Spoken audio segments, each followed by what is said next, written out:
continuons notre série, toujours sur Daniel 11, les versets 10 à 16, le texte qui est juste avant le verset 41.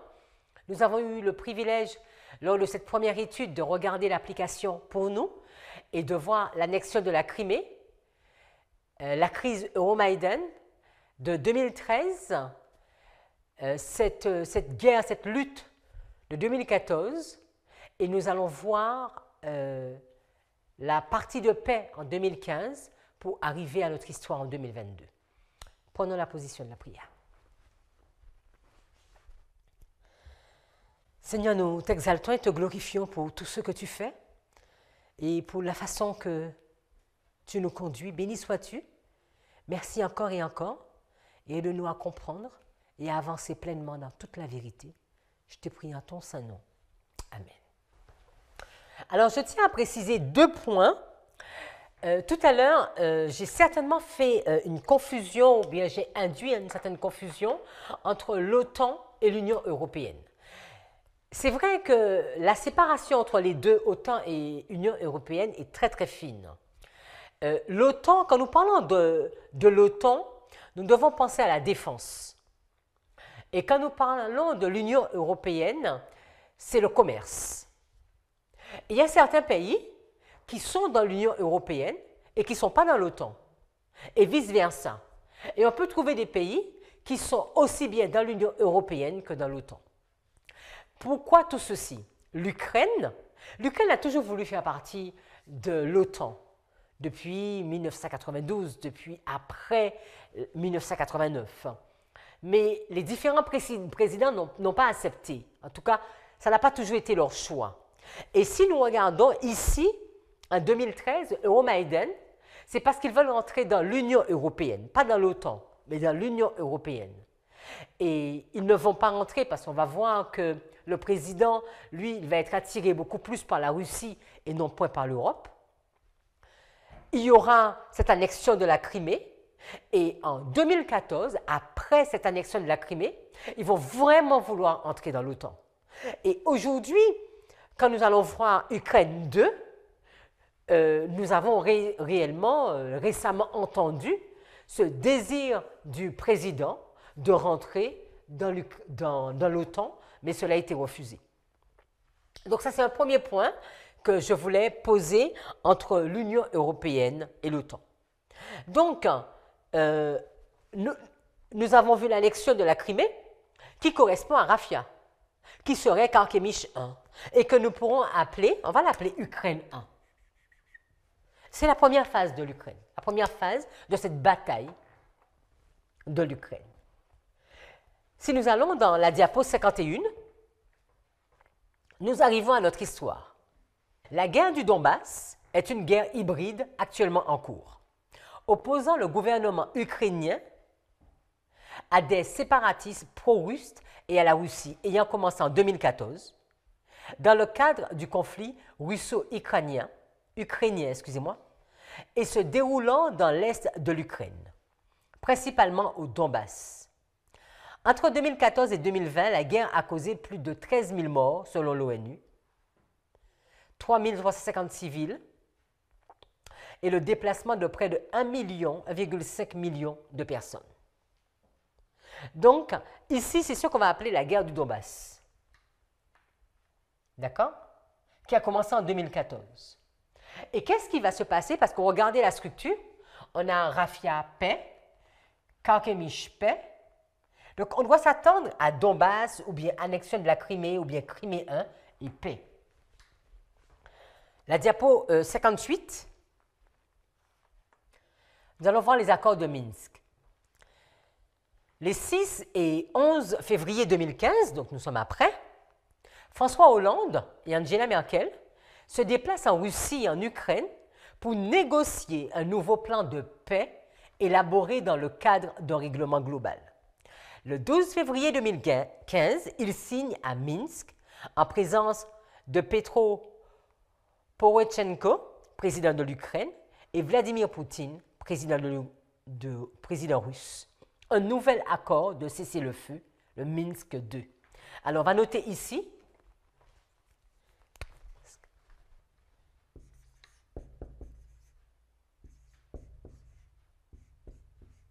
Donc je vais noter le Minsk II. Donc c'est un traité de paix. Donc ils vont un nouvel accord de cessez-le-feu, le Minsk II, prévoyant l'arrêt des combats contre l'engagement des différentes parties sur une feuille de route de 13 points. Donc vous pouvez voir ça sur Internet. Hein. Depuis cet accord, le conflit a baissé d'intensité. Donc c'est important de comprendre quand on met paix, négociation, c'est quoi. Hein. Le conflit a baissé d'intensité, mais les combats sporadiques ont encore eu lieu jusqu'en 2019.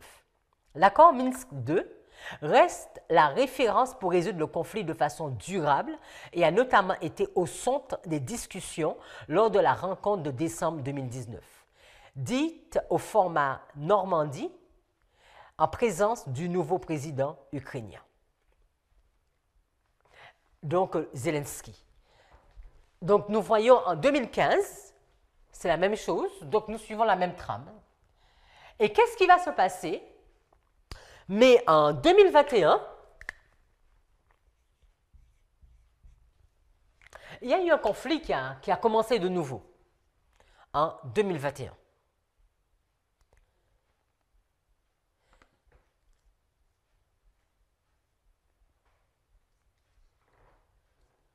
Alors, regardons la diapo 51, où nous allons comprendre un peu l'évasion de l'Ukraine. Ici, la Russie envahit l'Ukraine, Ukraine 1, et on verra cette deuxième partie. L'évasion de l'Ukraine par la Russie en 2022, aussi appelée guerre d'Ukraine ou la guerre russo-ukrainienne de 2022, est une campagne militaire déclenchée le 24 février 2022 sur l'ordre du président russe Vladimir Poutine.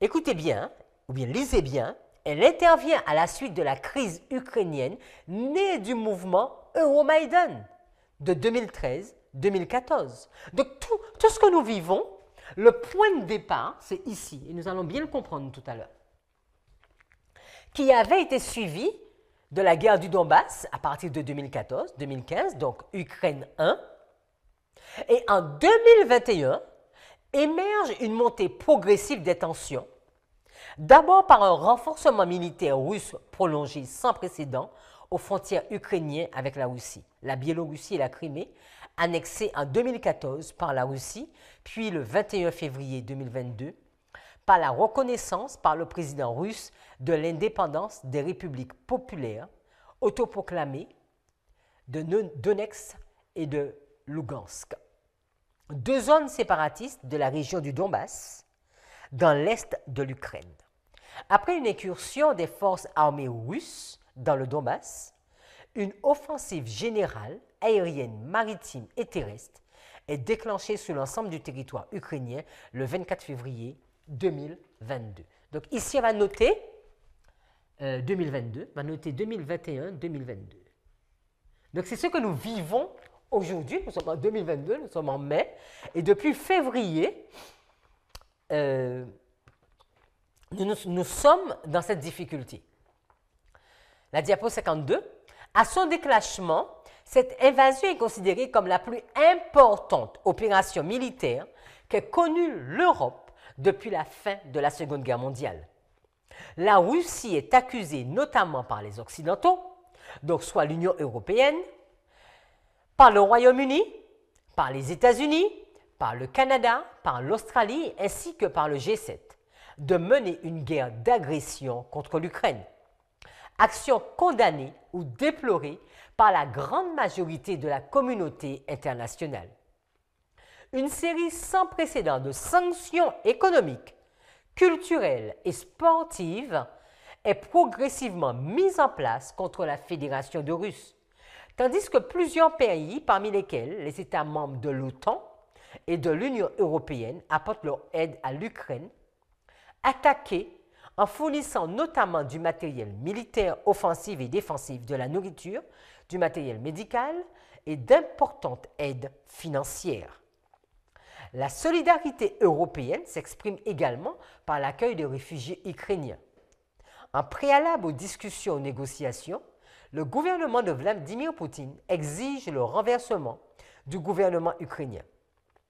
ce qu'il appelle la dénazification de l'Ukraine, la dissolution de son armée, la neutralité du pays, la reconnaissance de l'annexion de la Crimée et l'indépendance de ces deux oblasts du Donbass, dont les séparatistes ne contrôlaient qu'une partie depuis 2014. Donc ici, on va le noter Ukraine 2.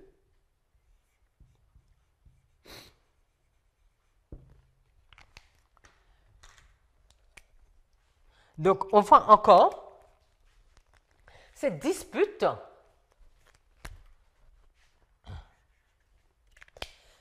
et nous comprenons ici les acteurs, c'est USA, Russie, et là aussi, c'est USA, Russie. Aujourd'hui, si vous regardez dans les journaux, là, c'est dit clairement qui sont les acteurs de cette opération.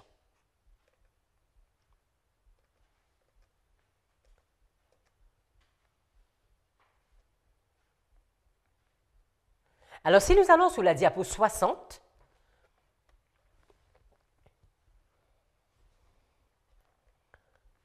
et nous allons essayer de comprendre qu'est-ce qui se passe. Donc, je vous invite à regarder, hein, parce que là, nous n'allons pas rentrer vraiment dans toute l'histoire parce que c'est quelque chose que nous vivons au jour le jour, dont toutes les informations, nous l'avons. Ce que je voudrais surtout montrer, ce que nous voulons vraiment montrer, c'est cette structure qui existe. Hein, et que comment nous devons comprendre que ce que nous vivons aujourd'hui, d'accord, c'est Pagnon. Nous sommes vraiment à Pagnon. Et la prochaine étape, c'est le pays glorieux. La prochaine étape, c'est l'entrée dans le pays glorieux. La diapo 60, on le disait gâteux, voire sénile, finalement Joe Biden tire son épingle du jeu dans le conflit russo-ukrainien.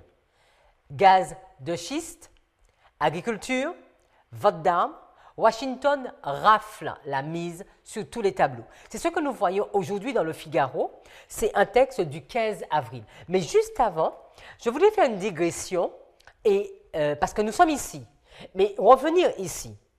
Parce que nous devons comprendre que Carchemish 2, c'est juste la réponse de Carchemish 1.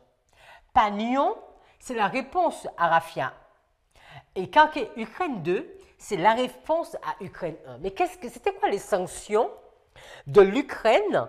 C'était quoi les sanctions de la Russie que l'Europe avait imposées? Si nous regardons dans Le Monde, donc dans le journal Le Monde de l'économie du 15 mars 2022, hein, de cette année même, il nous est dit, pour comprendre ce que cela signifie, un retour arrière s'impose. Donc, pour comprendre notre situation aujourd'hui, un retour arrière s'impose. En réponse à l'annexion de la Crimée en 2014, l'Union européenne et les États-Unis adoptèrent une salve de sanctions à l'égard de Moscou. Celle-ci cible alors une série de personnalités russes, dont les actifs détenus dans l'Union européenne et les États-Unis sont gelés. Des compagnies pétrolières, dont Rosneft, et des banques russes se voient également couper l'accès aux financements occidentaux. En outre, les exportations d'armes et de technologies à usage militaire vers la Russie sont interdites. Le coût des sanctions s'éleva alors à un point de croissance environ, estiment les économistes d'Allianz. En réponse, Moscou impose un embargo sur les produits alimentaires venant d'Europe. Mais ce n'est pas tout. Après plus de 2 décennies d'ouverture progressive, les sanctions de 2014 ont poussé Moscou à revoir son intégration dans l'économie mondiale, explique Richard Connolly, spécialiste de l'économie russe à l'Université britannique de Birmingham et auteur du livre sur le sujet Russia's Response to Sanctions. Elles ont déclenché un virage net vers un recours accru aux ressources domestiques, une russification de l'économie et vers une politique économique étrangère cherchant à élargir les relations avec les nations non occidentales. Donc, nous devons voir que ici, il y a une crise, mais il y a eu beaucoup de sanctions qui ont été imposées à la Russie. Et là maintenant, la Russie, à travers cette nouvelle invasion de l'Ukraine, c'est une façon de reprendre sa revanche. Donc, revenons à notre diapo 60.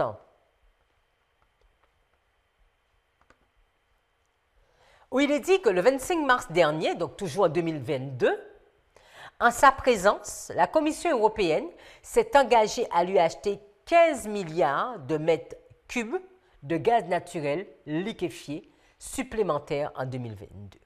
Ce n'est qu'un début. À terme, l'objectif est de remplacer totalement les 150 GM3 de gaz russe, représentant 30% de la consommation de l'Union européenne, ici de la fracturation hydraulique.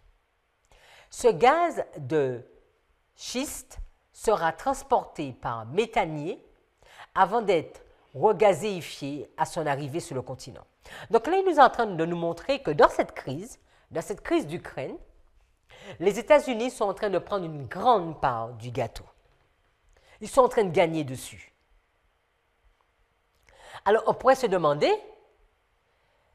mais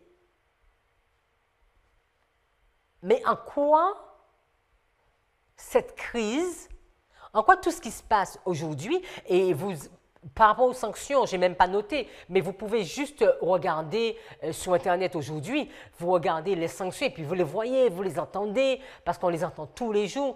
Si vous entendez le nombre de sanctions qui sont imposées à la Russie aujourd'hui, et maintenant la Russie, lui aussi, cherche à imposer des sanctions à l'Union européenne. Donc là, c'est vraiment visible sur Internet. Et ce que je voudrais faire, ce n'est pas forcément regarder ce côté, c'est essayer de comprendre. Notre objectif, c'est le pays glorieux. Parce que notre objectif, c'est la loi du dimanche. Quand est-ce que cette loi du dimanche aura lieu? À quel moment il va s'apprêter à entrer dans le pays glorieux? Nous avons vu que la bataille de Raphaël et Panium, ces batailles ont tellement affaibli ces deux puissances, ça a permis la montée de Rome. D'accord? Dans la bataille de Carchemish, l'Égypte va sortir vraiment très faible. Et nous pouvons comprendre aussi que dans cette bataille d'Ukraine, la Russie ainsi que les États-Unis vont sortir affaiblis. Mais plus que jamais, nous savons que la Russie va sortir très affaiblie parce que c'est le roi du Nord qui gagne. Mais ce qui importe pour nous, c'est de comprendre la montée de Rome. Comment se joue cette guerre religieuse? Parce que pourtant, nous sommes juste sur une ligne politique. Qu'est-ce que Rome fait dans tout cela? Alors, juste pour essayer de comprendre, nous allons regarder bien. Ici, c'est le roi du Nord qui gagne. C'est l'armée du roi du Nord qui gagne. Et ici, nous sommes en train de dire que c'est l'armée du roi du Nord qui gagne. Donc ici, c'est ARN qui gagne. Et ici, nous avons le roi du Sud qui gagne. D'accord? On a bien posé ça. Donc, on doit comprendre que la façon que l'armée de Rome est montée ici, parce que c'est le roi du Nord qui gagne, c'est de la même façon qu'on doit le voir se jouer ici.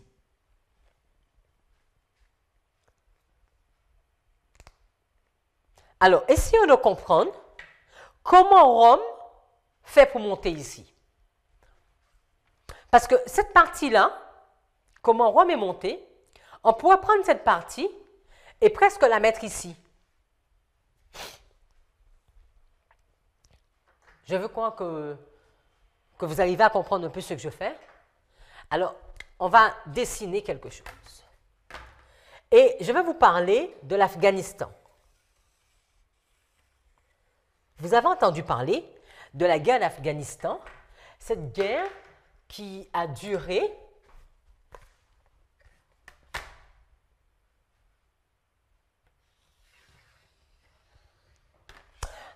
Alors, il y a beaucoup de points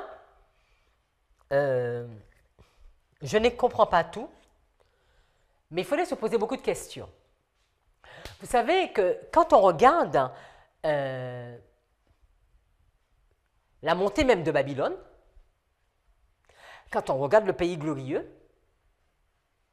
nous savons que il y avait les 4 derniers rois. Vous vous souvenez? Donc après Josias, il y a eu Joachaz, Eliakim, Eliakim et Sédécias. Joachaz va régner 3 mois. Joachim va régner 11 ans. Joachim va régner 3 mois. Et Sédécias va régner 11 ans. Donc on a ces 3 mois, 11 ans, 3 mois, 11 ans. On l'avait déjà fait, hein? D'accord? Vous vous souvenez?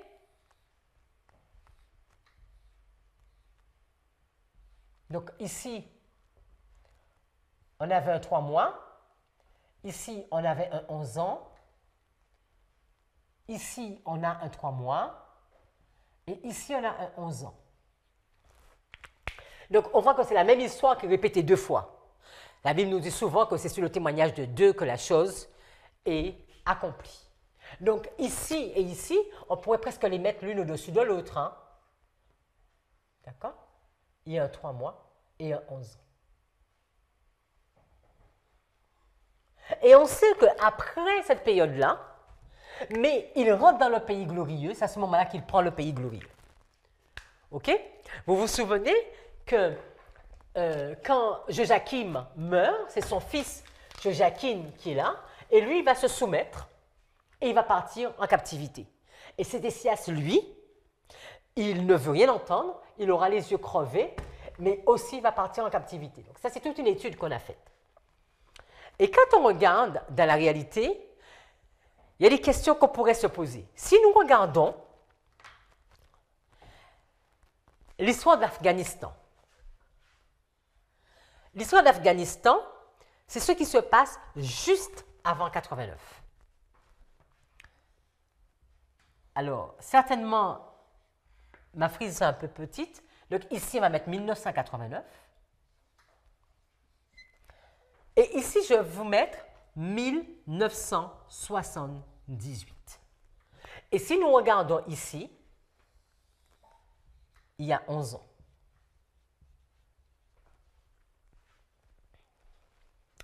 Alors, ici, c'est 1979. Et entre 1979 et 1989, il y a 10 ans. Mais il y a le 11 ans. Alors, on va essayer de regarder un peu plus en détail l'histoire d'Afghanistan, parce que c'est une histoire qui se passe également avec l'URSS. Donc, nous sommes sur la diapo 54. Et sur cette diapo, donc c'est vrai, je reconnais que je ne vous ai pas présenté les 11 ans, mais on voit bien le 78 à 88, et puis il y a cette petite différence d'un an. Mais je voudrais vous montrer juste une petite digression. Excusez-moi de partir un peu dans ce sens. Je pense qu'on a bien compris qu'ici, c'est la victoire du roi du Nord.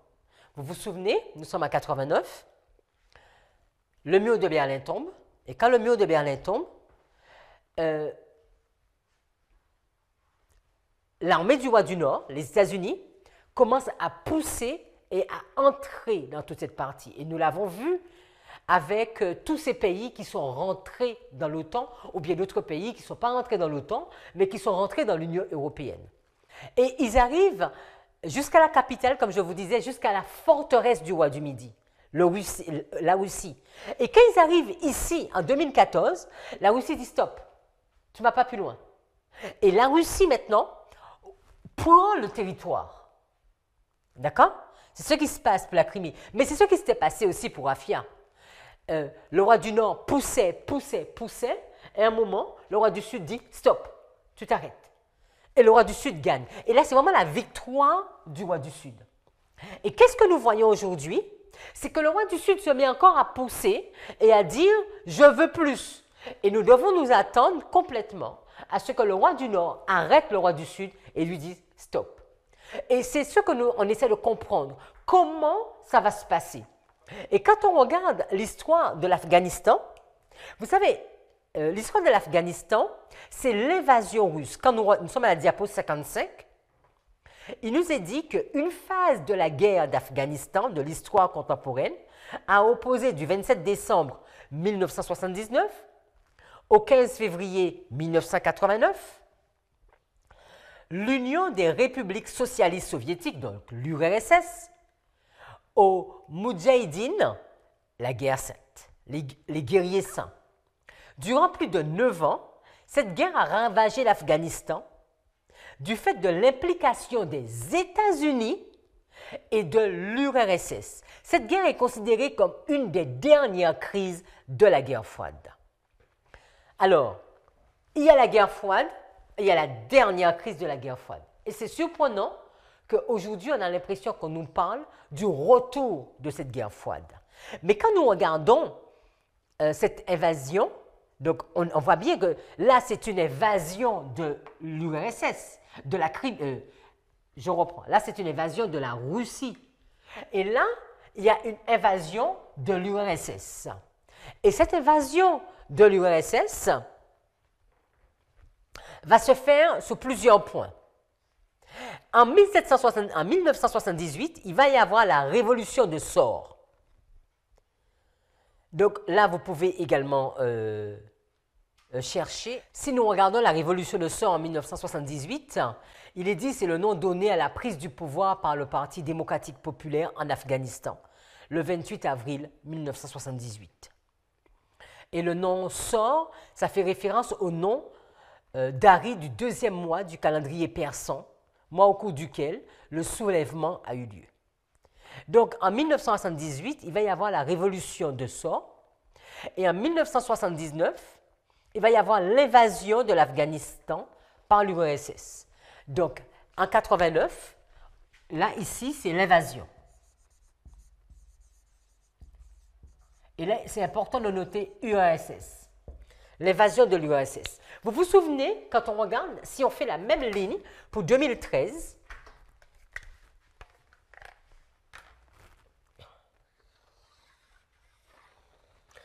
donc ici nous sommes en 2013, donc qui va correspondre à 2018, à 2013 qui correspond à 1978, et c'est le Maïdan.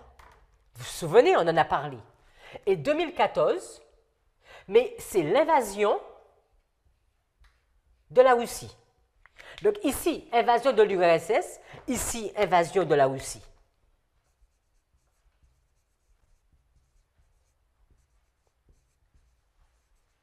Ici, nous sommes en Afghanistan, ici, nous sommes en Ukraine. Donc 1979-1980, il va y avoir l'invasion de l'Afghanistan par l'URSS en 1979. Et cette guerre, alors, quand on regarde sur Wikipédia, il nous dit que ce conflit de 79 à 89 peut être en 4 parties. Il va y avoir d'abord l'invasion, l'entrée et l'installation de l'armée soviétique en Afghanistan. Nous sommes à la diapo 55. Donc ça, c'est le premier, à 89. Il va nous dire de 80 à 83. Donc, on va mettre 1979, 1980. Ici, on va mettre 1983. Et il va nous dire que pendant cette guerre, pendant cette période de 1980 à 1983, c'est l'insurrection nationale et opération de ratissage. Et c'est ce qu'on va mettre également, nous, de 2014 à 2015.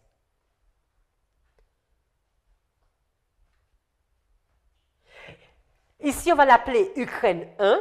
Ici, on va l'appeler Afghanistan 1.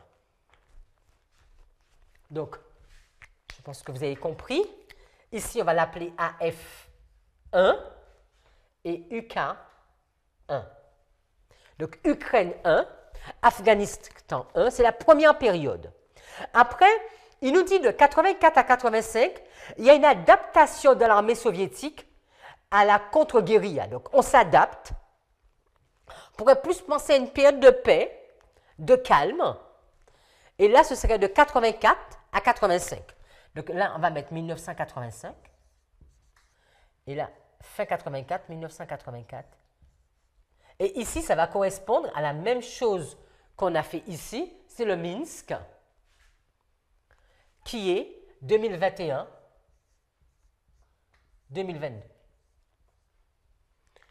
C'est ce qu'on pourrait appeler calme, on va appeler calme. On s'adapte.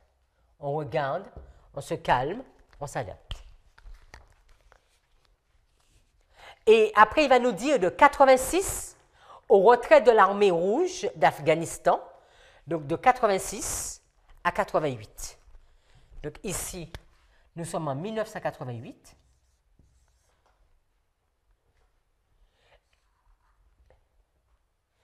Donc ici, c'est ce qu'on va l'appeler AF2, Afghanistan 2 ou UK2. Cette deuxième période de guerre, il va l'appeler donc de 1986 au retrait de l'armée rouge d'Afghanistan, de la guerre et retrait soviétique.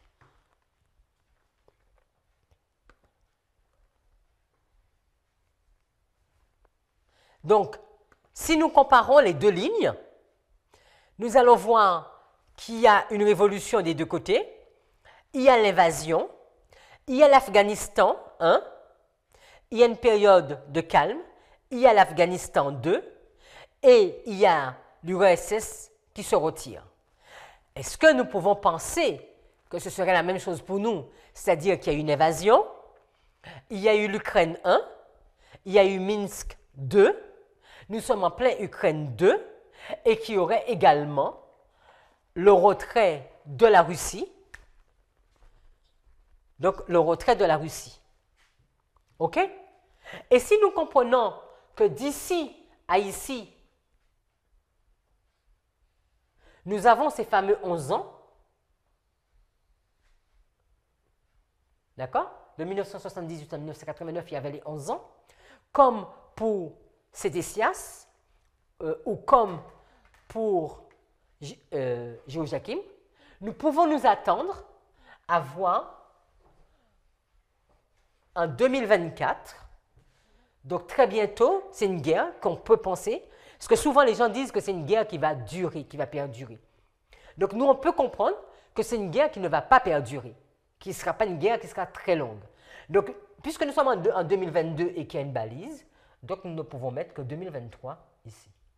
Donc, est-ce que nous sommes en train de comprendre que cette guerre va durer de 2022 à 2023 et dans tous les cas, nous savons que ce sera la victoire du roi du Nord.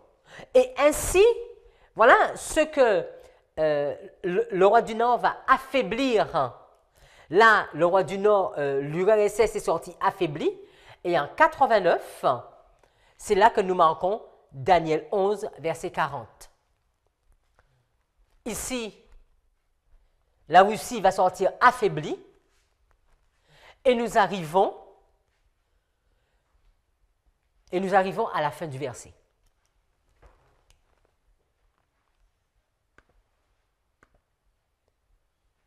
Qu'est-ce que cela pourrait bien nous dire, pourrait bien nous rapporter tout cela? Alors, vous vous souvenez, quand nous avons présenté Daniel 11, le verset 40b, on avait bien dit que Reagan et Jean-Paul II, ils étaient ensemble en 1982. Ils étaient pas visibles, mais ils avaient déjà un plan. Et on pouvait déjà voir la montée de la Rome. Et si on place cette rencontre, 82, on va la placer ici. D'accord? Donc, qu'est-ce qu'on serait en train de dire? C'est que au moment qu'il y a Rafia, au moment qu'il y a Karkemish 1, au moment qu'il y a Afghanistan 1, au moment qu'il y a Ukraine 1, il y a le roi du Nord qui commence à monter, mais il n'est pas vu. Le roi du Nord commence à monter. Donc on va placer le roi du Nord ici. Mais quand on regarde, ici à Pagnon, c'est là qu'on voit le verset 14, on voit le roi du Nord. Donc maintenant, nous sommes en train de dire que dans AF2, parce que Pagnon, C'est la même chose que Karkemish 2, c'est la même chose que Ukraine 2, c'est le même point que Afghanistan 2. Donc nous sommes en train de dire que le roi du Nord, maintenant il commence à agir ici. Il se prépare ici, il n'est pas vu. Ici, il commence à un peu plus à être en action. Et en 89, il est vraiment présent. Est-ce que nous devons nous attendre à, ici, voir le roi du Nord commencer à mettre des plans en place? Sur Ukraine 2, commencer à être un peu plus actif, afin que ici, il puisse être vraiment en puissance.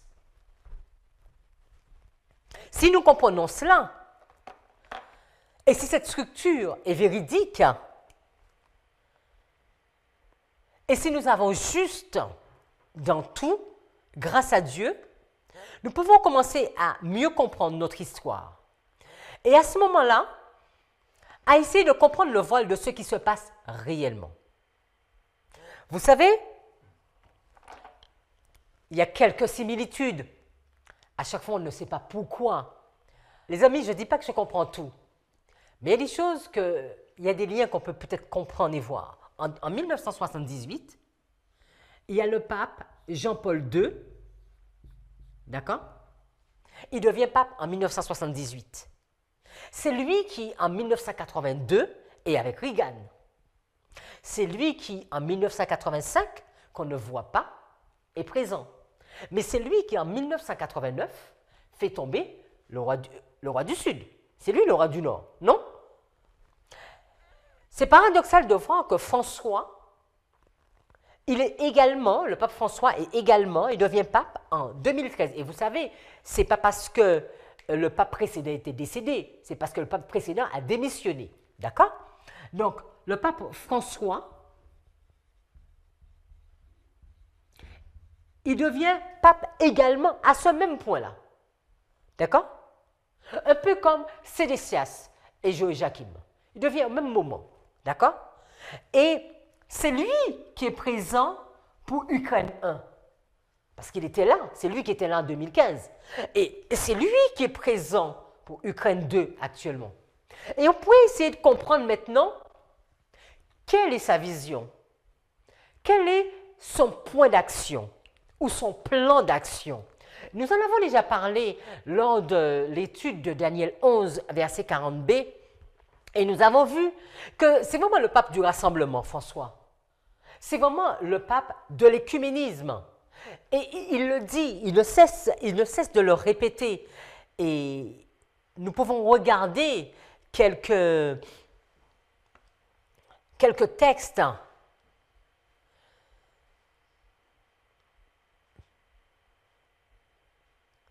Nous savons que l'engagement écuménique de l'Église catholique a été confirmé avec force par le pape Jean-Paul II en 1995.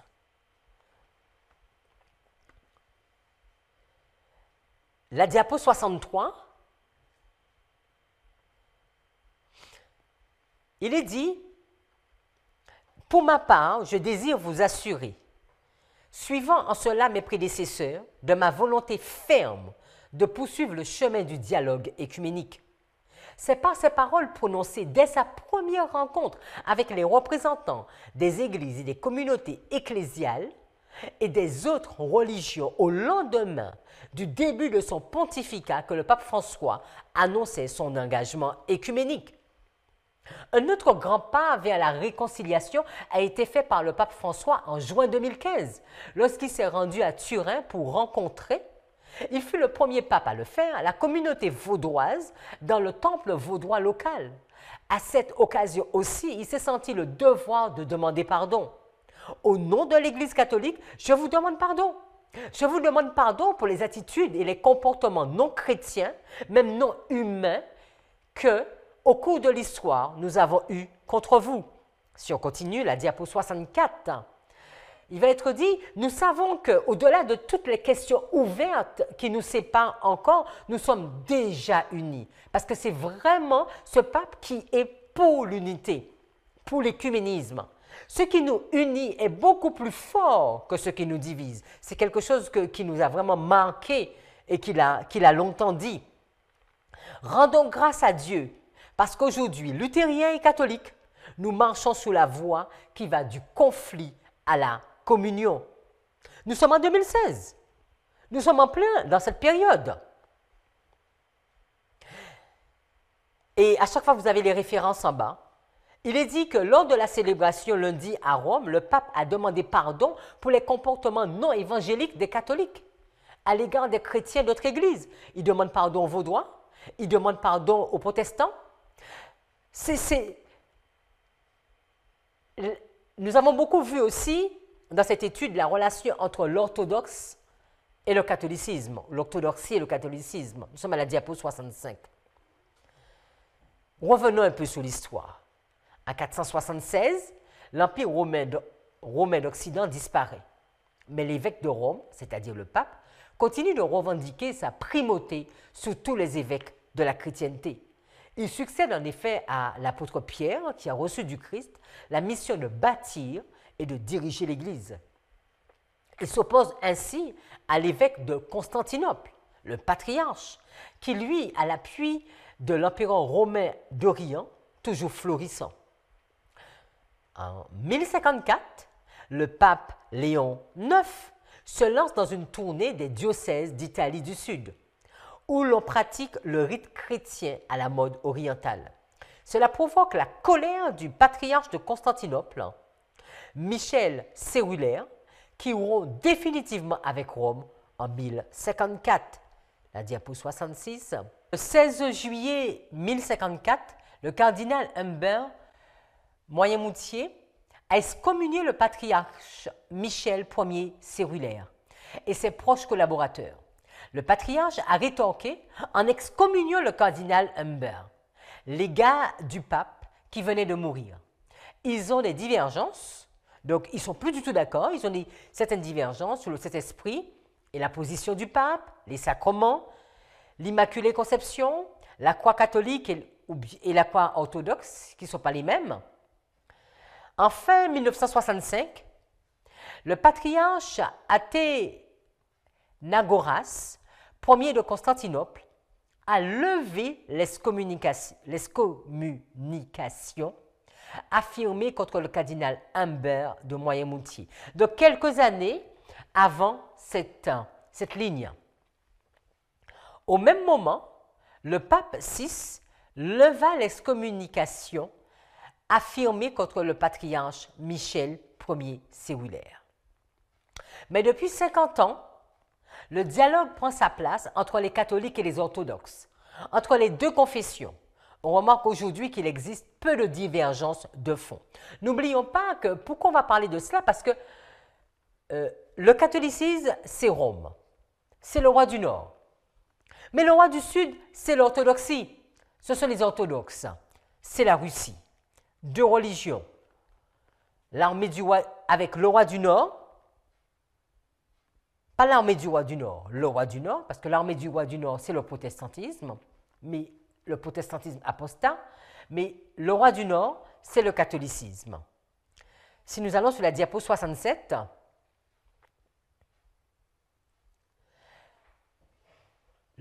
pèlerin à Chypre, perle de l'histoire et de la foi, j'invoque de Dieu l'humilité et le courage pour cheminer ensemble vers la pleine unité et donner au monde, à l'exemple des apôtres, message fraternel de consolation et témoignage vivant d'espérance.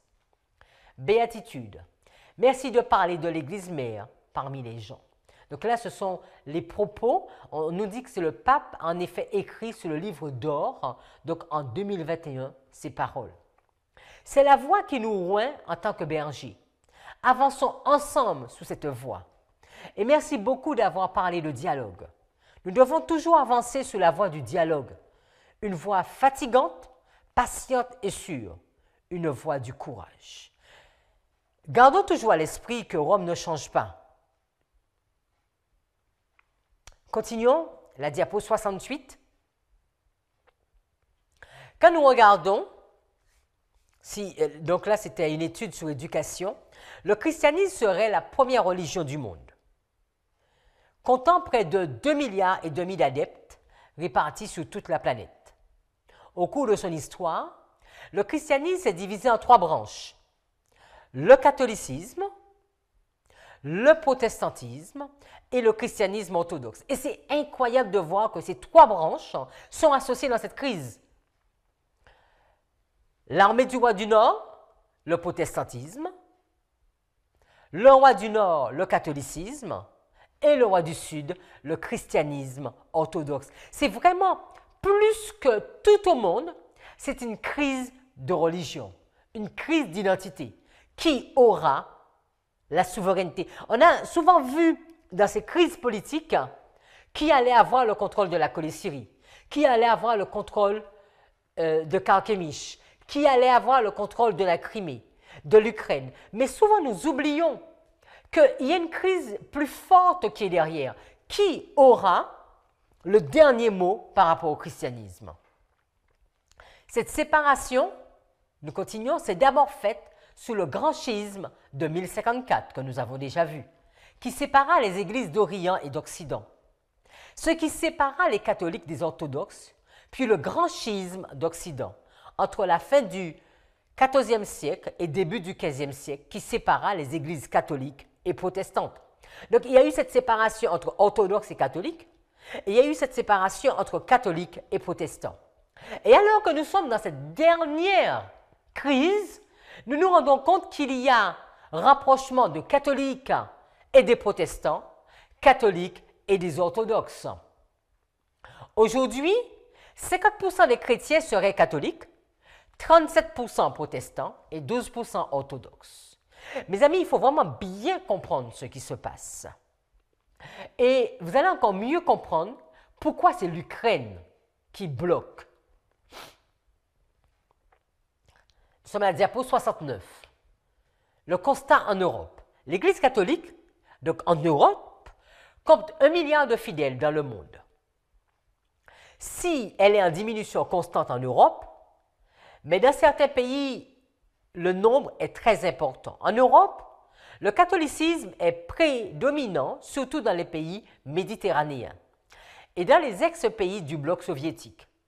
A contrario, les 3 pays où les plus grands nombres de personnes se déclarent sans religion sont les Pays-Bas, la France et la Belgique. Alors, qu'est-ce qu'est cette relation? Nous sommes juste en 2021, on vous en parlait déjà. Cette relation entre la papauté et la Russie, entre le pape et le patriarche. Et comment cette relation, la crise en Ukraine, a activé dans un sens ou dans l'autre cette relation entre le patriarche et le pape. Le 6 décembre 2021, le pape disait « Je suis disposé à me rendre à Moscou », a affirmé le pape à des journalistes à bord de l'avion, le ramenant à Rome après sa visite à Chypre et en Grèce. Une visite de François à Moscou serait historique, aucun pape ne s'y étant rendu jusqu'ici.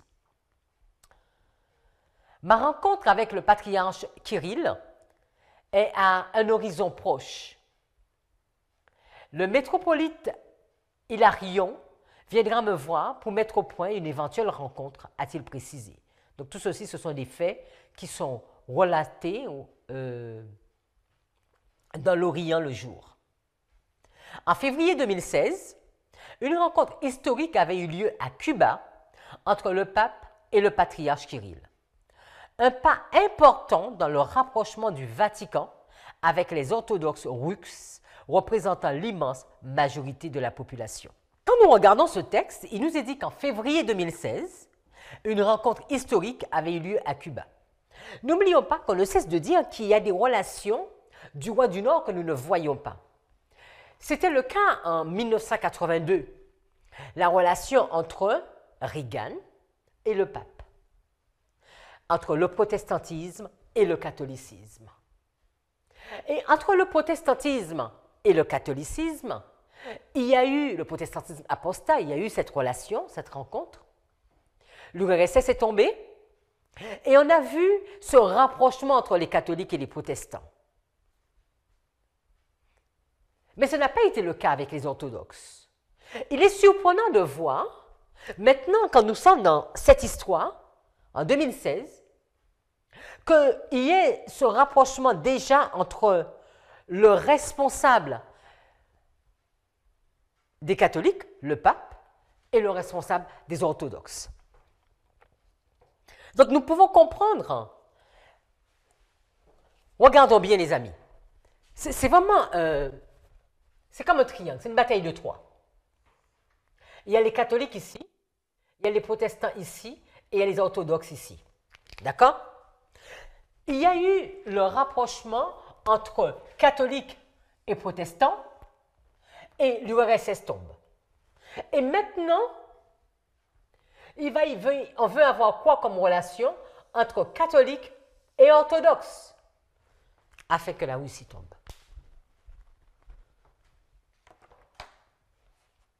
Il nous est dit que la rencontre des deux hommes à Cuba en 2016 était déjà la première entre un pape et un dirigeant de l'Église orthodoxe russe depuis le grand schisme qui a divisé le christianisme en deux branches en 1054.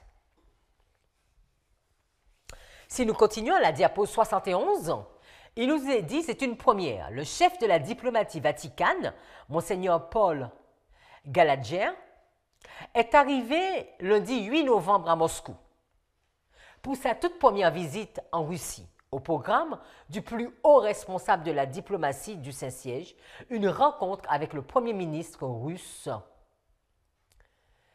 Mikhail Mishustin, ainsi qu'avec le ministre des Affaires étrangères, Sergei Lavrov, et le président du département des relations extérieures du patriarcat de Moscou, le métropolite Hilarion.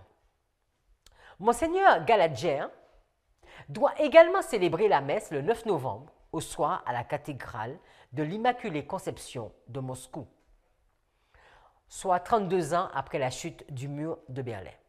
Au cours de la conférence de presse qui a suivi, les deux hommes se sont félicités des bonnes discussions bilatérales entre le Vatican et la Russie et les convergences de vues, notamment sur le plan multilatéral. Donc tout ceci, ça s'est passé l'année dernière, en 2021. Et depuis 2021, ils avaient l'objectif d'avoir une rencontre spéciale en 2022. La diapo 72. Le pape François a rencontré mercredi un haut responsable du patriarche russe Kirill au Vatican. L'Église de Moscou affirmant qu'une réunion entre les chefs spirituels est prévue pour 2022, c'est-à-dire pour cette année, parce que ça s'était passé l'année dernière. Ce matin, le pape a rencontré le métropolite Hilarion Alfeyev, a déclaré le chef du bureau de presse de Saint-Siège, Matteo Bruni, dans un communiqué. Hilarion a ensuite déclaré à l'agence de presse d'État russe TASS qu'une rencontre entre Francis et Kirill était en préparation pour 2022. François a déclaré ce mois-ci qu'il était même prêt à se rendre à Moscou, où aucun pape n'est jamais allé pour rencontrer Kirill. Donc c'est tout ce qui s'est mis en place ces derniers temps afin de provoquer ce rapprochement entre les orthodoxes et les catholiques. Ellen White nous dit dans la tragédie des siècles, page 481.2 à la diapo 73, la grande diversité de croyances parmi les protestants est parfois avancée comme une preuve décisive que jamais rien ne sera tenté en vue de les amener toutes à l'unité de la foi. Mais depuis quelques années, donc elle disait ça en 1900, il existe dans les églises protestantes un courant de plus en plus puissant en faveur d'une fédération basée sur certains articles de foi. Pour assurer cette union, on évite de discuter les sujets sur lesquels tous ne sont pas d'accord, quelle que soit l'importance que la parole de Dieu y attache. Et aujourd'hui, mes amis, nous le voyons parmi nous-mêmes, les adventistes, parmi les protestants, parmi les chrétiens, parmi les orthodoxes. Et ce que dans cette crise, Rome doit monter. Rome va monter. Et Rome, pour lui, ce qui est indispensable, c'est qu'on le suive. Il ne demande pas qu'on soit en adéquation avec lui. Le verset 42 nous dit que tous les pays vont le suivre. Et nous voyons que comment l'Europe l'a suivi. Et maintenant, nous pouvons comprendre comment l'Ukraine et la Russie vont suivre également.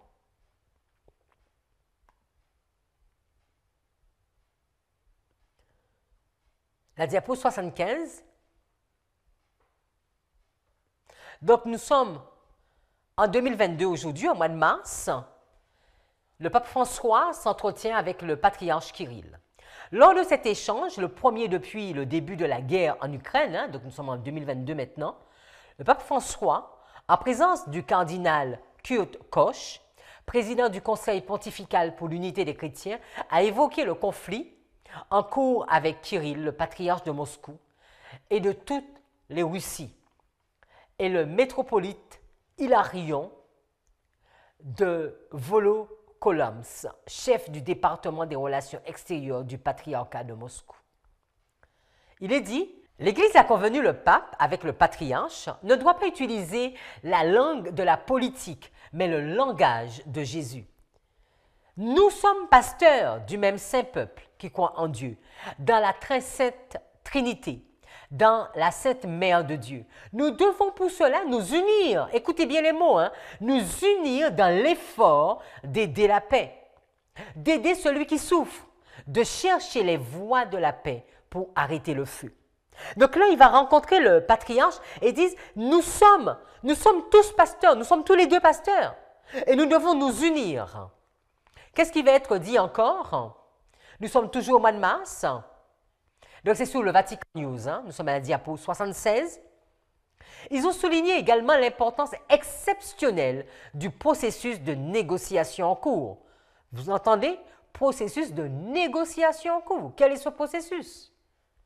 Qui paie le compte de la guerre, ce sont les gens. Ce sont les soldats russes et des gens qui sont bombardés et qui meurent, a déclaré le pape. Comme pasteur, nous avons le devoir d'être proches et d'aider toutes les personnes qui souffrent de la guerre. À une époque, on parlait encore dans nos églises de guerre sainte ou de guerre juste. Aujourd'hui, on ne peut plus parler ainsi. Une conscience chrétienne de l'importance de la paix s'est développée, a-t-il poursuivi. La Bible nous dit que quand on parlera de paix et de sûreté, ce sera une win soudaine. Mais nous voyons ici le patriarche et le pape, ils veulent être unis pour un seul langage, parler de la paix. Unir le reste qui n'est pas encore avec eux. Parce que nous avons vu ce rapprochement entre les protestants et les catholiques, nous l'avons déjà vu depuis 2015. Maintenant, ce qui est comme, c'est ce rapprochement entre les catholiques et les orthodoxes. La salle de presse du Saint-Siège a confirmé que le Saint-Père avait eu une visioconférence avec le patriarche de Moscou et de toutes les Russies dans l'après-midi du mercredi 16 mars au sujet de la guerre en Ukraine et du rôle des chrétiens et de leurs pasteurs pour favoriser la paix. La diapo 77, là, il projette une prochaine rencontre. Le Vatican continue le travail préparatif afin de pouvoir organiser une rencontre entre le pape François et le patriarche russe orthodoxe Kirill. C'est ce que le pape François a confirmé en répondant aux questions des journalistes lors de la conférence de presse dans l'avion au retour de son voyage apostolique à Malte le 2 et 3 avril, les 2 et 3 avril 2022, de cette année. Le pape a en effet dit, depuis quelque temps, on avait pensé à une rencontre avec le patriarche Kirill. On travaille là-dessus, on pense au Moyen-Orient pour le faire. Ce sont les choses comme elles sont maintenant. Diapo 78.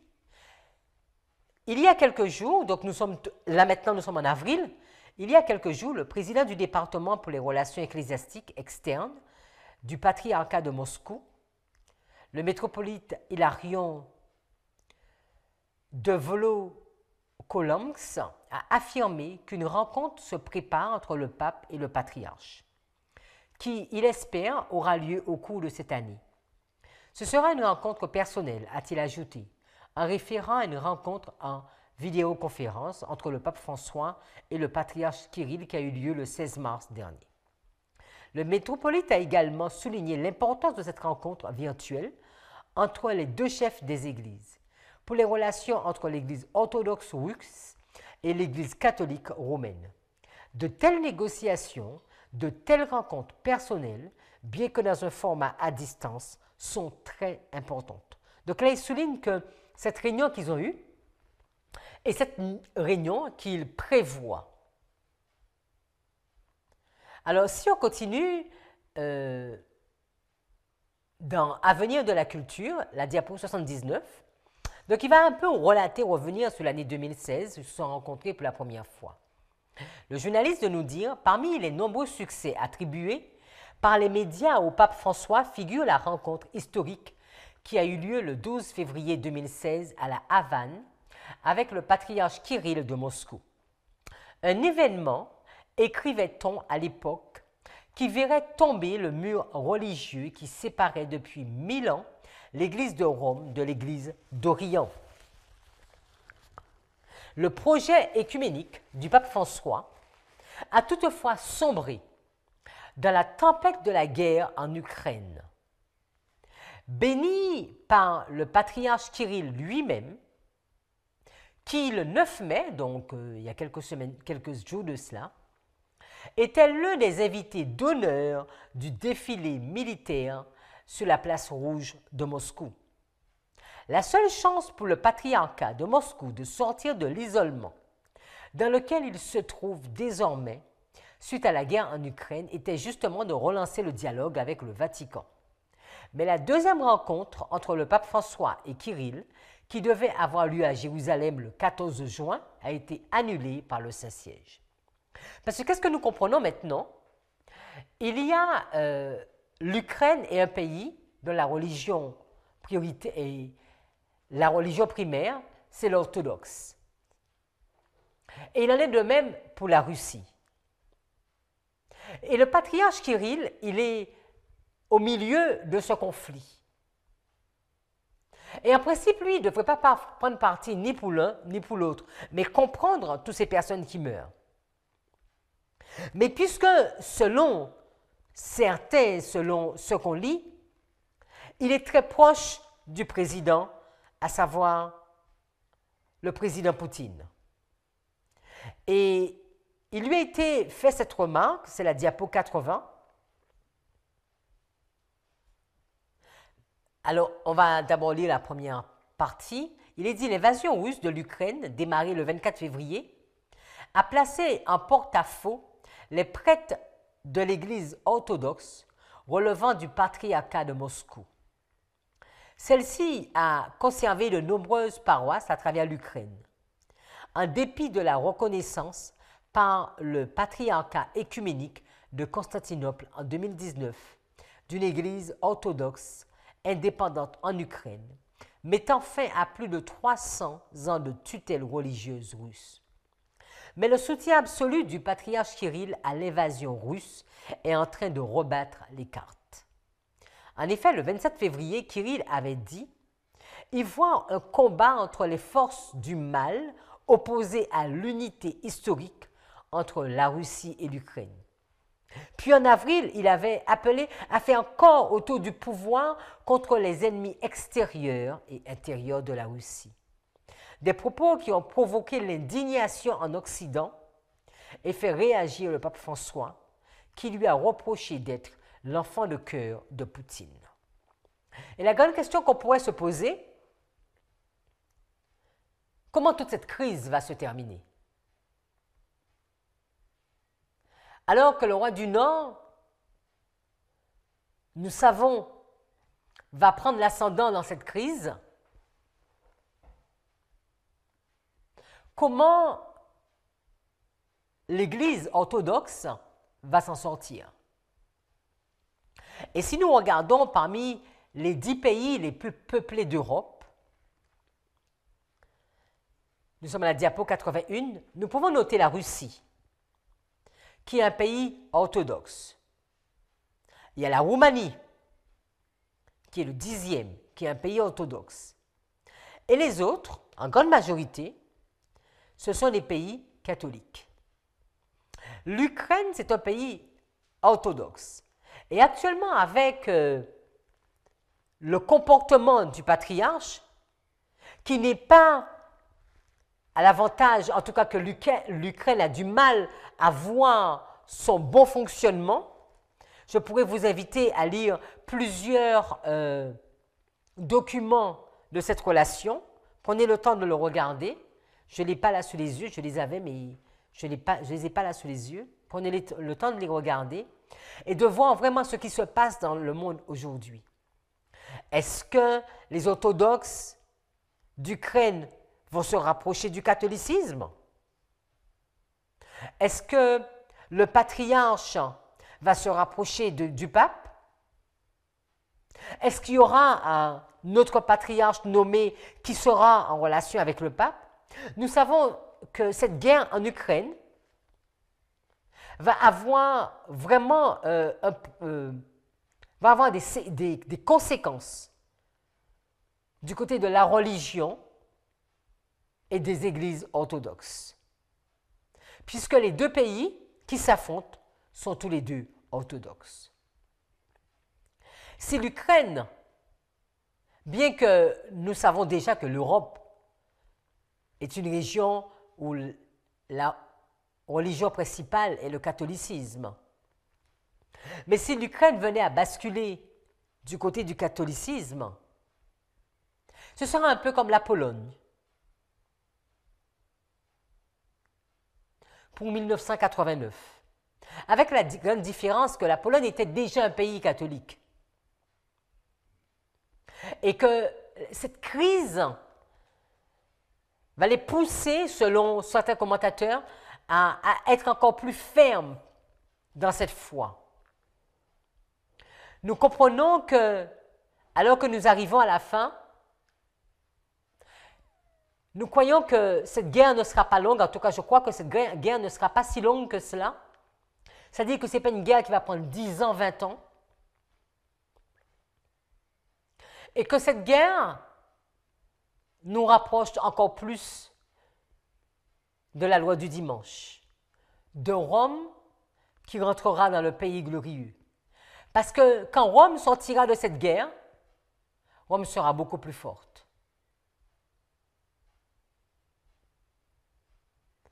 Nous ne pouvons que nous encourager à étudier, à regarder l'actualité, non point comme on nous la présente, mais en regardant bien les structures et en comprenant ce que Dieu veut réellement nous dire.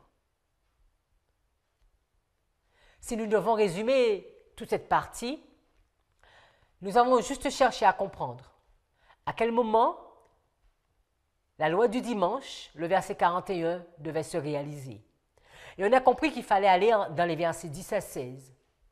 Et les versets 10 à 16 nous ont montré la structure de raphia et de panium. Et on a vu que c'était la même structure que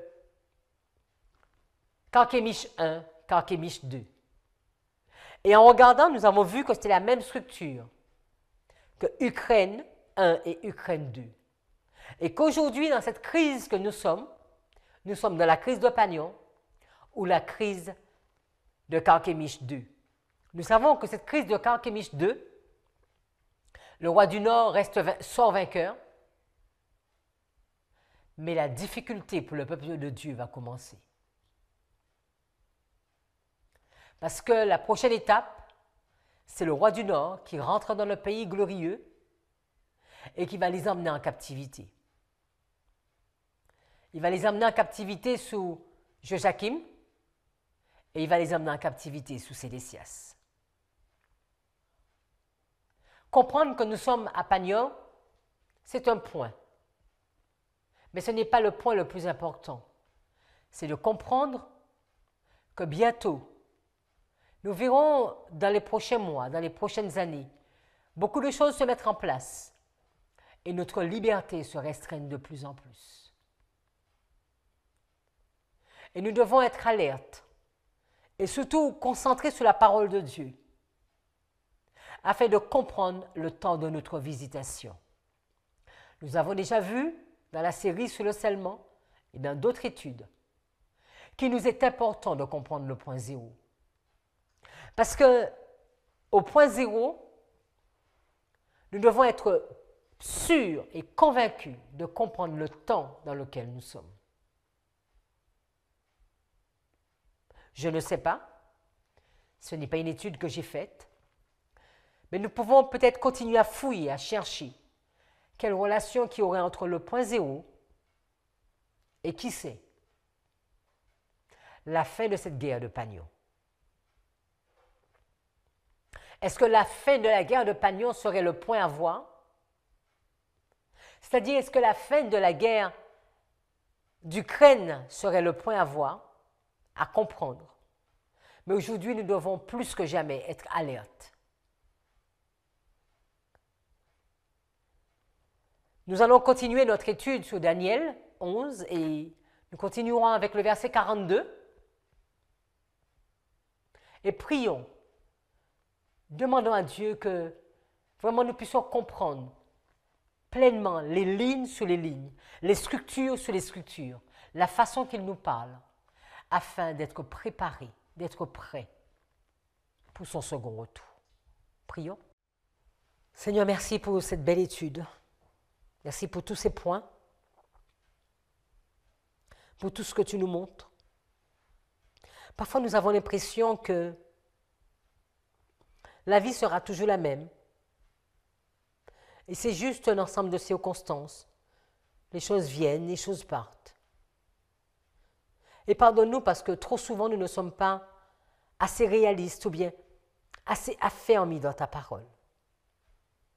Les choses se mettent en place.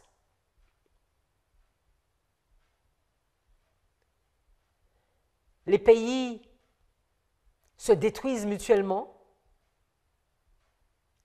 Le roi du Nord monte de plus en plus et bientôt va s'imposer complètement. Nous avons eu beaucoup de difficultés, beaucoup de crises ces derniers temps. Mais est-ce que nous comprenons le temps de notre visitation? Seigneur, pardonne-nous. Et nous voulons croire qu'avec toute cette série, nous serons beaucoup plus alertes, beaucoup plus réveillés, à comprendre que l'histoire, c'est toujours la même chose. Les choses sont toujours les mêmes. Il n'y a rien de nouveau sous le soleil. Ce qui était, c'est ce qui sera. Merci Seigneur de nous instruire. Et merci de nous conduire dans toute la vérité. Nous t'avons prié en ton Saint-Nom, Jésus. Amen.